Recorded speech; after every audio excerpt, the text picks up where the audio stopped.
Kani rin po tayo ng ito po sayote.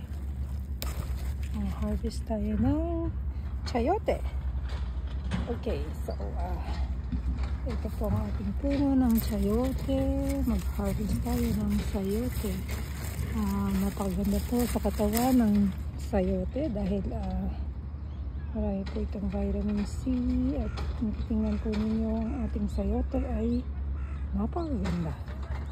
Okay, so hanap-hanap po tayo ng sayote. Ani po tayo ng sayote. Tingnan po natin kung nasa ng ating mga sayote. Yan po, hanggang po. At sa hanap-hanap tayo saan ba mayroong sayote dito. Ayan. Tingnan po ninyo, may mga sayote po tayo. Ano po tayo ng sayote.